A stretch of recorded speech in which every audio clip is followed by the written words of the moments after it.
Dead बावर जो overclocking के बादशाह हैं और थर्मल ग्लिजी के सीईओ भी हैं, Cooler Master, G Skill, iBuyPower के सीनियर एग्जीक्यूटिव्स भी। सैन फ्रांसिस्को में उनकी रेंटल कार में चोरी हो गई, पासपोर्ट चोर ले गए।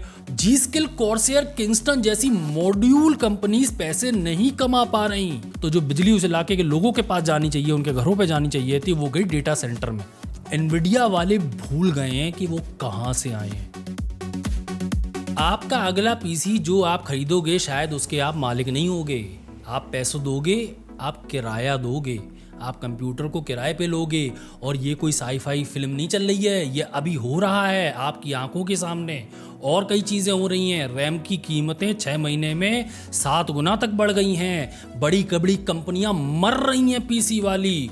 और इस पूरी कहानी के पीछे एक ही चीज़ है, आप भी जानते हो, एआई। हाल ही में गेमर नेक्सस ने एक इन्वेस्टिगेशन वीडियो रिलीज किया 3.5 घंटा लंबा। उसमें उन्होंने पर्सनल कंप्यूटिंग इंडस्ट्री के पूरे कोलैप्स के बारे में डीप डाइव करी है। इसमें इंडस्ट्री के सबसे पॉपुलर लोग आए हैं। डेड बावर जो ओवरक्लॉकिंग के बादशाह हैं और थर्मल ग्लिजी के सीईओ भी हैं। रॉब टेलर हाइट के कोफाउंडर और Y70 जैसे आइकॉनिक केसेस के डिज़ाइनर रह चुके हैं। जॉर्ज मैक्रेस कॉर्सेयर में मेमोरी टेस्टिंग टेक्नीशियन से शुरू करके आज कंपनी के सीनियर पदों पे हैं। एरन लेक बी क्वाइट के सीईओ जो जर्मनी से स्पेशली उड़ के आए गेमर नेक्सस के पास। और Cooler Master, G Skill, iBuyPower के सीनियर एग्जीक्यूटिव्स भी। 8 महीने का इन्वेस्टिगेशन। चाइना गए गेमर नेक्सस वाले, नॉर्थ कैरोलिना, कैलिफोर्निया, ताइवान गए। रास्ते में सैन फ्रांसिस्को में उनकी रेंटल कार में चोरी हो गई, पासपोर्ट चोर ले गए। और एक interview subject Rob Taylor investigation में ही, मतलब इन्वेस्टिगेशन चल रही, वीडियो बन रहा है, नौकरी से निकाल दिया गया ऑन कैमरा। और ये स्टोरी रॉब टेलर की पूरा सार है इस वीडियो की। मैं अच्छी तरह जानता हूं कि ज़्यादातर इंडियंस जो है 3.5 घंटे लंबी यूट्यूब वीडियो नहीं देखेंगे, खासकर कि इस तरह की बोरिंग पीसी इंडस्ट्री वाली चीज़ें। लेकिन पिछले कुछ सालों में इंडस्ट्री से मैं इतना डीपली जुड़ गया हूं कि ये वीडियोस में शौक से देखता हूं। पीसी इंडस्ट्री के बारे में मुझे सब जानना है। Scandals, wrong doing, scams, massive corporations कैसे कोर्ट कचहरी में फंसती हैं, कैसे कबूल करती हैं कि हमने गलत किया था। तो आज मेरा काम सिंपल है, उस 3.5 घंटे की इन्वेस्टिगेशन वीडियो को जितने भी ज़रूरी पार्ट्स हैं वो हिंदी में आपको 12 से 13 मिनट के अंदर समझाने की कोशिश करूं। 3.5 घंटे की वीडियो तो लोग देख नहीं पाएंगे। और ये भी एक्सप्लेन करने की कोशिश करूं कि हम इंडियंस पे इसका क्या असर पड़ने वाला है। ये सिर्फ गेमिंग हार्डवेयर का प्रॉब्लम नहीं है, ये ओनरशिप का प्रॉब्लम है। और आप में से कई लोग अगले 2-3 साल में इससे बहुत ज़्यादा इफेक्ट हो सकते हैं। और अगर आपको शक हो कि नहीं इफेक्ट हो सकते, मुझे तो नहीं लगता ऐसा कुछ होगा। अभी हाल देखो क्या हो रहा है। पीसी बना सकते हो आप अभी, ज़रा SSD, हार्ड डिस्क, रैम, सबके प्राइसेस देखना। चलिए नंबर्स की बात करते हैं, क्योंकि ये सिर्फ बातें नहीं है कि मैंने कुछ बातें बना दी, अपने व्यूज़ रख दी। ये डेटा है, प्योर डेटा है। कूलर मास्टर के केसेस की सेल्स 41% की गिरावट आई है। पावर सप्लाईज में 26% की गिरावट आई है। हाइट के टोटल रेवेन्यू में 40% की गिरावट आई है। एनटेक एक बड़ी टाइवानीज कंपनी है, मार्च 2026 में 65% की गिरावट आई year on year. Thermal Grizzly के प्रोडक्ट्स मंथली 10 गुना कम बिकते हैं। जो चीज़ 5,000 बिकती थी अब वो 500 बिक रही है। और ये पिछले सिर्फ 6 महीने में हुआ। बहुत देर से वीडियो एंजॉय कर रहे हो आप। आओ अब आपको मैं ऐड दिखाता हूँ। आओ ऐड देखो।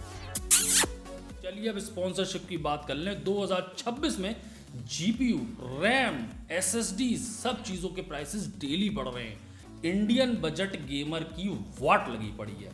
इसलिए मैंने बनाया है the graphic card module of the PC building mastery course.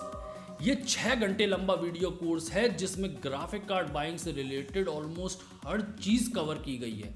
New GPU हो, सेकेंड हैंड यूज GPU हो, वारंटी, इनवॉइस हो, स्कैम्स हो, कंपनीज की चालाकियां हो, सब।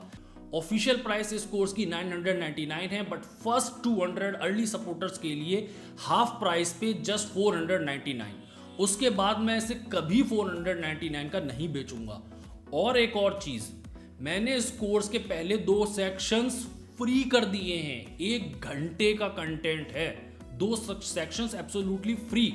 इस कोर्स के बाद आपको YouTube रिव्यूअर्स और शॉपकीपर्स से भी ज्यादा नॉलेज होगी। लिंक डिस्क्रिप्शन में है, प्लीज फ्री में ट्राई कीजिए। और हाँ, 14 डेज तक अगर आपको वैल्यू नहीं मिली 100% रिफंड। जरा आपको मैं और एक बात बताऊं, रैम की कीमतें आसमान छू रही हैं, तो जी स्किल वालों ने गेमर नेक्सस को एग्जैक्ट मैथ समझाई, वो आप भी सुनो, बड़ी इंटरेस्टिंग है। एक मेमोरी स्टिक पहले 8 चिप्स लगा करती थी, एक मेमोरी स्टिक आती थी $5 की, तो 8 हो गई $40 की, और उसके ऊपर आप PCB, assembly, testing, shipping, retail margin ये सब भी जोड़ लो, तो टोटल मिलाकर एक 32 GB की DDR5 किट की अमेरिका में MSRP बनती थी लगभग $120। अब की बात करना, अब क्या हो रहा, अब एक आईसी की कीमत है $50, 10 गुना एक चिप पे बढ़ गए। 8 आईसीज का मतलब हो गया $400, प्लस बाकी सब चीज जो मार्जिन वगैरह सब मैंने आपको असेंबली वगैरह के प्राइस बताए। किट प्राइस लगभग $450 के आसपास पहुंच चुकी है। 10 गुना चिप प्राइस, 4 गुना किट की प्राइस। ये जानना इसलिए जरूरी है कि आपको लगता हो कि ये रैम कंपनीज बेचारी जो हैं वो कमा रही हैं। जी स्किल खुद इस पे पैसे नहीं कमा रही होगी, कॉर्सेयर इस पे खुद पैसे नहीं कमा रही होगी, क्योंकि पहले ज्यादा लोग खरीदते थे, वॉल्यूम ही क्रैश हो रखा है। पहले लोग $120 वाली रैम खरीदते थे, कई सारे लोग खरीद लेते थे, अब $450 वाली कोई खरीद ही नहीं रहा। जी स्किल, कॉर्सेयर, किंगस्टन जैसी मॉड्यूल कंपनीज पैसे नहीं कमा पा रही, फिर ये पैसा जा कहां रहा है?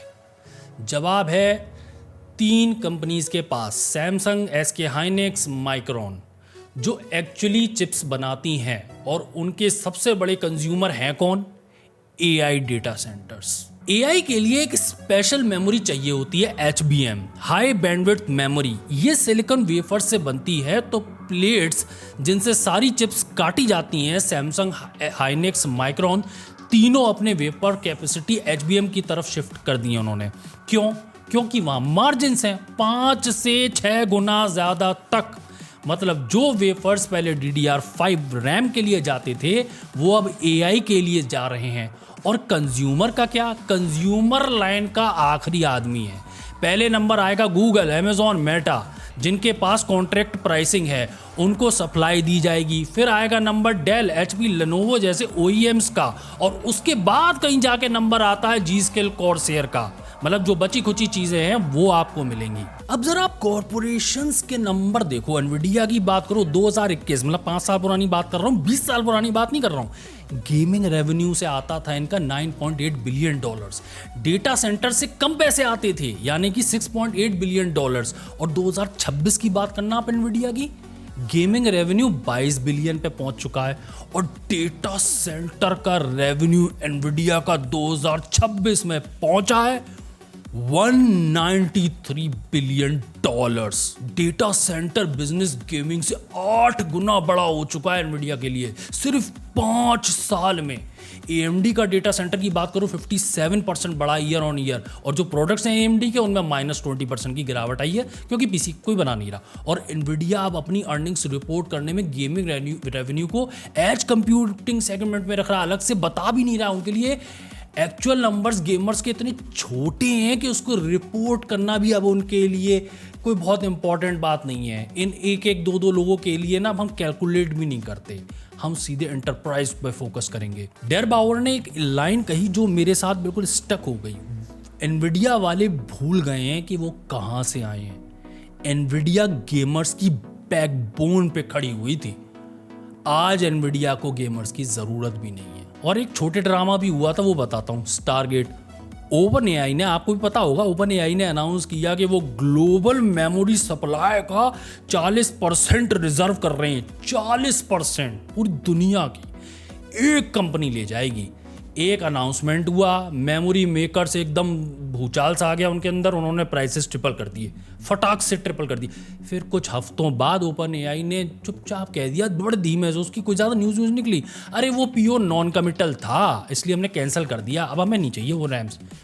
डैमेज हो चुकी थी, जो प्राइसेस ट्रिपल हुए थे, ऊपर गए थे, वो नीचे नहीं आए। रॉब टेलर की स्टोरी सुनो, मैं कह रहा था ना कि इस बंदे की स्टोरी सुनो, आपको अच्छी लगे। 23 साल से इस पीसी इंडस्ट्री में बंदा है, 13-14 साल का बालक हुआ करता था तब NZST इसने ज्वाइन करी। फिर बाद में काफ़ी कुछ सीखा, Y70 जैसे आइकॉनिक केसेस इसने डिज़ाइन किए हाइट के लिए।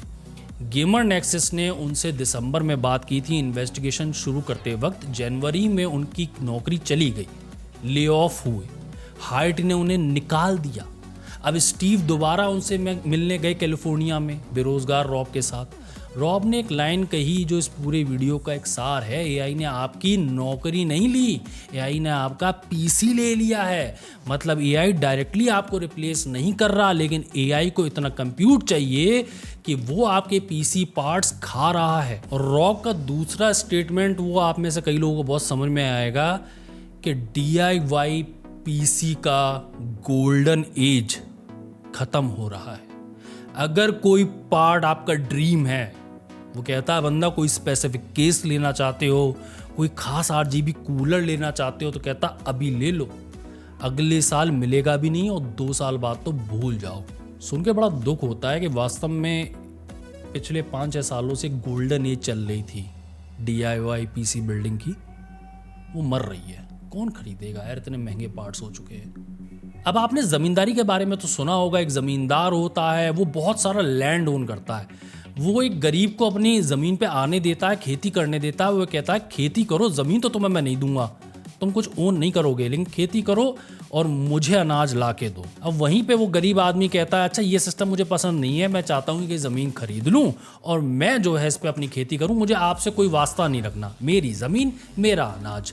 वो ज़मींदार कहेगा अच्छा बेटा तू हमारे बराबर बैठेगा, तू इतना बड़ा हो गया है, हम ज़मींदार हैं, हम ये जगह लेते हैं, तू हमारी ज़मीन खरीदेगा, तू ओन करेगा लैंड। अबे चल। सेम चीज़ हो रही है दुनिया में, जिसे कहते हैं डिजिटल फ्यूडलिज्म, डिजिटल ज़मींदारी। हॉलीवुड की आपने कई पिक्चरें देखी होंगी, एक राजा होता है, उसका किंगडम होता है, वहाँ पर भी यही सिस्टम चलता है, ये ज़मीनें सब हमारी हैं, हमारे कारिंदों की हैं ज़मीनें, मतलब हम राजा हमारी ज़मीनें हैं, गांव के गांव हम अपने जो है खासम खास लोगों को दे देते हैं, और वहाँ तुम आके खेती कर सकते हो, लेकिन ओन तुम कुछ नहीं कर सकते। और आज के ज़मींदार कौन है, डिजिटल ज़मींदार? जेनसन हुआंग, एनवीडिया के सीईओ। एक इंटरव्यू में उन्होंने बोल दिया पर्सनल कंप्यूटर का युग खत्म हो चुका है, age of personal computing is gone. अब तो एज आई है पर्सनल एआई की। ट्रांसलेशन उनके कहने का ये है कि अब पीसी आप नहीं खरीदोगे, आप कंप्यूट किराए पे लोगे हमसे। जी4 नाउ आप देख ही रहे हो, पहले से अवेलेबल है।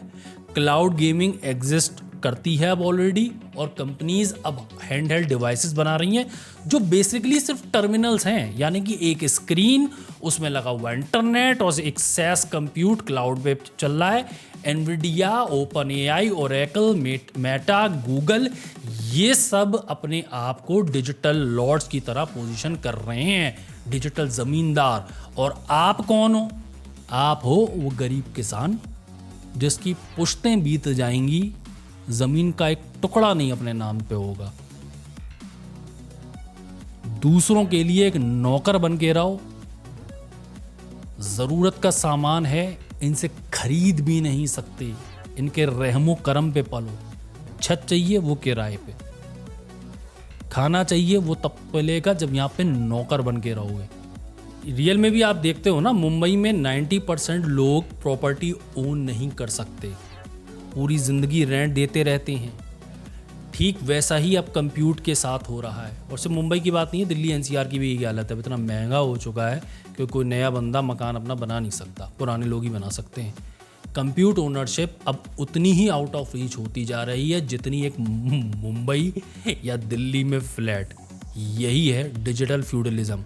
इन राजाओं के लिए फौजें हैं, इनकी सुरक्षा के लिए यूएस गवर्नमेंट जैसी चीजें हैं। हमारे यहाँ भी भारत सरकार होगी, पूरी सुरक्षा देगी, पूरे फायदे देगी। यूएस गवर्नमेंट डेटा सेंटर्स को फेवरेबल ट्रीटमेंट दे रही है, टैरिफ कट्स, एनवायरमेंटल रेगुलेशंस में छूट, बिलियंस इन टैक्स ब्रेक्स। जो इलेक्ट्रिसिटी ग्रिड नॉर्मल लोग यूज करते हैं, उसी पे डेटा सेंटर का लोड अब बढ़ रहा है।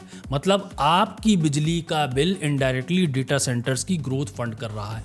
ईरान में जो हाल ही में अभी लड़ाई झगड़ा चल रहा है, जंग चल रही है, ड्रोन स्ट्राइक्स डेटा सेंटर पे हुई थी और जेनसन हुआंग ने पब्लिकली उस कॉन्फ्लिक्ट को सपोर्ट किया। एनवीडिया का सीईओ है वो, मिलिट्री कॉन्फ्लिक्ट पे स्टांस लेते हुए, क्योंकि डेटा सेंटर्स अब जियोपॉलिटिकल एसेट्स बन गए हैं। गेमर नेक्सस की एक किलर लाइन है, इन सबसे हटके बात कर रहा हूं, उसकी एक लाइन है, कंज्यूमर अब कस्टमर नहीं रहा, कंज्यूमर बन गया है कंपटीशन इन एआई कंपनीज के लिए। मतलब एआई कंपनीज को अब आपके खिलाफ लड़ना पड़ रहा है सेम कंपोनेंट्स के लिए। और हारेगा कौन और जीतेगा कौन? आप हारोगे, क्योंकि हमेशा वो जीतता है जो अमीर है और उनके पास बिलियंस ऑफ डॉलर्स हैं। आपके पास इकट्ठे भी हो जाओ तो भी आप बिलियंस ऑफ डॉलर्स नहीं दे पाओगे इन लोगों।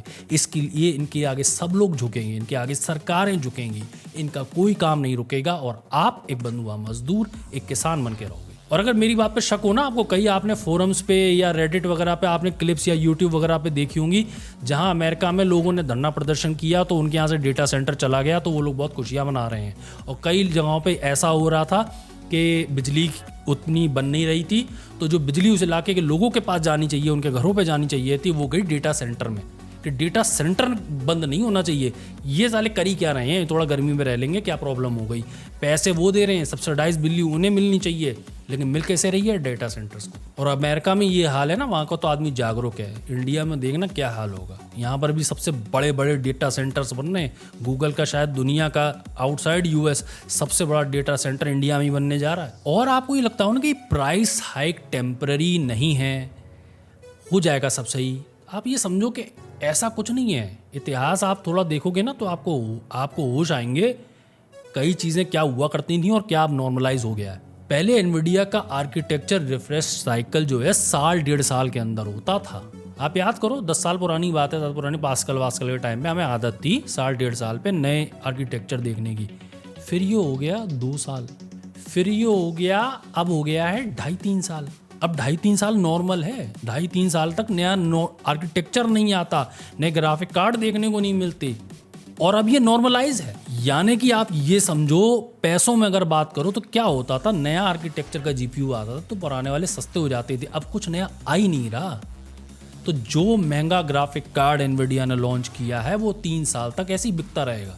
दूसरी कंपनीज भी जब देख रही हैं कि बाइंग पावर लोगों की इतनी कम हो रही है, 3-3 साल तक कोई रिफ्रेश नहीं आता, कोई एक्साइटमेंट नहीं है मार्केट में, तो वो कम कलर्स, कम वेरिएशंस वाले प्रोडक्ट्स निकालेंगी। कई कम तरीके के आपको ग्राफिक कार्ड देखने को मिलेंगे, कम तरीके के AIO कूलर्स देखने को मिलेंगे, क्योंकि वैरायटी एक्सपेंसिव होती है और कोई अफोर्ड कर नहीं पा रहा है।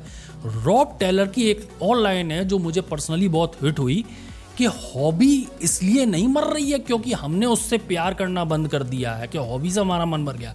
हॉबी इसलिए मर रही है क्योंकि इन कंपनियों ने वो कुत्ते जैसी हालत हमारी करके रखी है कि अब हम ये हॉबी अफोर्ड ही नहीं कर सकते, इसलिए मर रही है ये हॉबी। अब आपका सवाल होगा, जी इंडिया का क्या, ये तो गेमर नेक्सस ने वीडियो बनाया तो अमेरिका का था खेल, हमारा क्या। चले जाओ आप अभी MD कंप्यूटर्स, प्राइम ABGB और अमेजोन वगैरह पे और जाके चेक कर लो 32 GB DDR5 6000 MHz वाली किट कितने की बिक रही है, कितने की बिका करती थी, कितने की बिक रही है।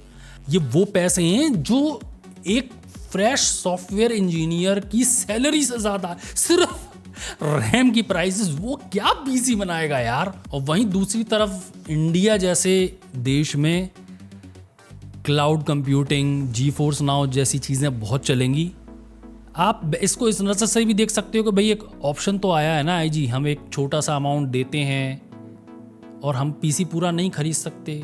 यही चाहती हैं कंपनियां, यही आप समझो। ऐसा पहले ये होता था कि अमीर लोगों को बेचो, ज़्यादा पैसे कमाओ। अब ये हो रहा है कि जो गरीब से गरीब लोग भी हैं ना, इनसे थोड़े थोड़े पैसे लो। जियो वाला सिस्टम थोड़े थोड़े लो इनसे। हम तो भैया जमींदारी वाले सिस्टम में दोबारा वापस आ चुके हैं। ग्लोबल ओनरशिप खतरे में है। इंडिया में ओनरशिप पहले से ही एक लग्जरी थी, यहाँ भी बहुत बुरा हाल है। यहाँ अमीर गरीब का अंतर बहुत बड़ा है। आपको लगता है बातें चलती हैं, बहुत बड़ा अंतर है अमीर गरीब का। और ये कहने वाली बात नहीं है, आप अपनी फाइनेंशियल क्लास को जंप नहीं कर पाओगे। कई लोग तो बेचारे इसके पिछली 7 पुश्तों से जंप नहीं कर पाए। वो किसान थे तो किसान रह गए, वो मिडिल क्लास थे तो मिडिल क्लास रह गए, और ऐसे बहुत कम लोग होंगे जिन्होंने 2 फाइनेंशियल जंप्स मार ली हों कि गरीब से मिडिल क्लास हुए और मिडिल क्लास से अमीर हो गए। बहुत ही कम लोग हैं। तो आपसे सीधा सवाल कमेंट्स में आप बताइए। एक तो सवाल ये है, क्या आप क्लाउड गेमिंग पे शिफ्ट करोगे अगर लोकल PC ओनरशिप अनअफोर्डेबल हो गई? दूसरा, या आप जिद में अपना PC बिल्ड करोगे चाहे बजट डबल करना पड़े? तीसरा, क्या आपको लगता है ये थ्रेट इंडिया के लिए US से भी बड़ी है? मैं हर कमेंट पढ़ने की कोशिश करूंगा और आपके विचार जानने की कोशिश करूंगा। और एक बात और कहना चाहूँगा वीडियो में जाते जाते कि थोड़ा वीडियो अलग था, कोई रिव्यू नहीं था, कोई PC बिल्ड नहीं था, ये प्योर एनालिसिस थी। मैंने उस फॉर्मेट को ट्राई किया है जो इंडस्ट्री के बारे में आप लोगों को बताता है कि एक्चुअली में चल क्या रहा, ये नहीं कि कीबोर्ड खरीद लो। हिंदी में मैं ये देखता हूँ ये गैप है, लोग पीसी इंडस्ट्री को एनालाइज नहीं कर रहे हैं, उसके बारे में बता नहीं रहे हैं। या तो न्यूज़ चलती है प्रोडक्ट्स की, या रिव्यूज़ चलते हैं, या एक्चुअल पीसी बिल्डिंग होती है। मैंने कहा इंडस्ट्री के बारे में आपको जानना चाहिए। अगर आप चाहते हो ये कंटिन्यू करूँ तो उसके बारे में भी कमेंट्स में बताइएगा, मैं और भी ऐसे वीडियो बनाऊँगा, क्योंकि मुझे अच्छी तरह से पता है कि कितनी भी इम्पोर्टेंट बात हो, इतने बड़े बड़े वीडियो 3.5 घंटे के कोई नहीं देख पाएगा। इसलिए मैंने उसे कोशिश करी है कि कंडेंस फॉर्म में आप तक पहुंचा सकूं। वीडियो अच्छा लगा हो तो लाइक करें, चैनल पे पहली बार आए हों तो बेटा सब्सक्राइब करें। मैं मिलता हूं आपको अगली वीडियो में, तब तक के लिए गुड बाय, टाटा। अगर आप 2026 में पीसी बिल्ड करने की सोच रहे हैं तो पहले the graphic card module of the PC building mastery लीजिए, फिर ग्राफिक कार्ड लीजिए। लिंक डिस्क्रिप्शन में है, प्लीज फ्री में ट्राई कीजिए। और हाँ, 14 डेज तक अगर आपको वैल्यू नहीं मिली 100% रिफंड।